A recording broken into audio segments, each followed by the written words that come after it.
Hey guys, how's it going? Welcome back, of course, to the Time Bomb channel, and I hope that all is good in your part of the world. So a slightly different video today, providing an update on a watch fair event that was on just this weekend.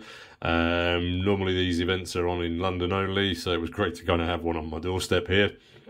It was the WATCHIT watch fair event run by the guys who used to do the Watch It All About channel here on YouTube. You've probably seen some of his vids. Massive props to them for setting up the event. I think it brought together a lot of very cool brands and very cool, friendly watch nutters. I had loads of conversations with really, really nice people.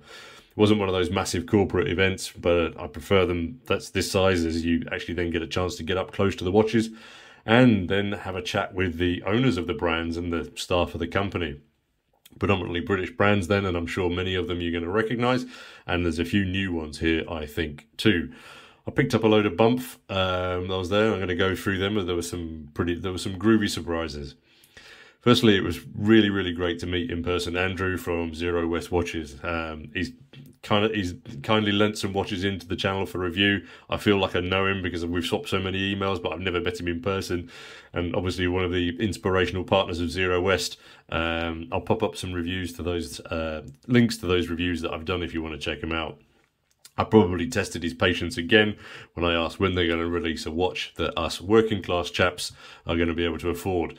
Apologies, Andrew, and thanks for your patience with that one, but I'm just convinced that if they released something around the £300–400 mark, they'd sell shed loads, bucket loads, thousands of those watches, and that would be the gateway into the their more expensive ones. Moving on, Olkin watches.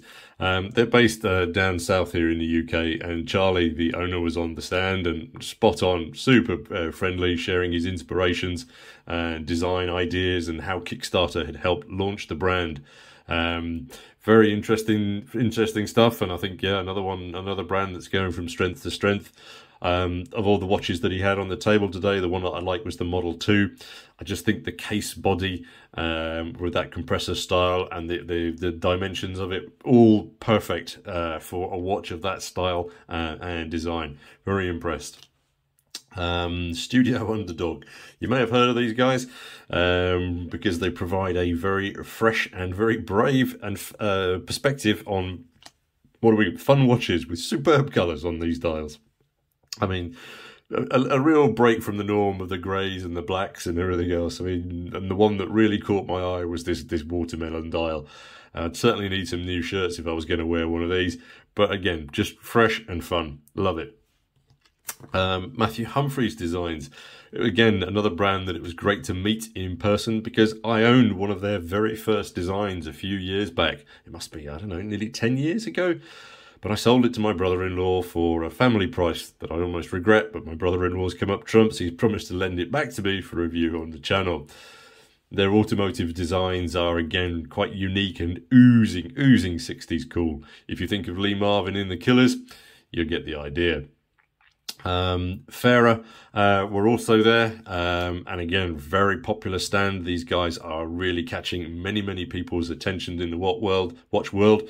I reviewed an Ainsdale. I'll pop a link up there if you'd like to see more about their growing brand. But again, very classy watches, very nice. If you think of Lee Marvin again, but this time in the Dirty Dozen, and then you think of the Dirty Dozen watches, it's quite possible that Timor will come to mind. And wow, just wow. Superb design ethos, and they looked even better on wrist. I was surprised because it's they're 36.5 mils, and typically I would gravitate away from that. Again, the lug length is quite short, but it looked brilliant on wrist. It really did. Very impressed. And they're also then trialing this bumper that they showed me, which pops obviously directly onto the top of the watch, allowing it to become a little bit more tooly, or allowing you to keep it in pristine condition for as long as possible. Again, just packed with military heritage. Very nice indeed. Chris Ward, well, probably not much to say really about Christopher Ward. I mean, again, super busy stand, and with this new Dune model, again, I think everybody at the event super impressed. Their watch releases just seem to be getting better and better each time round. Yeah, then I don't think, yeah, these guys are no longer a micro brand. I think they're becoming something else. Just, yeah, very, very, very, very sleek. And yeah, maybe one day we can get a few more on the channel. I think I did one with the Battle of the 65s. Again, I'll pop a link up there so you can have a look at that. Lastly, another one, a watch brand of note that I'd not heard of is the Great British Watch Company. Quite possible that you've not heard of them either, because I mean, they're as rare things.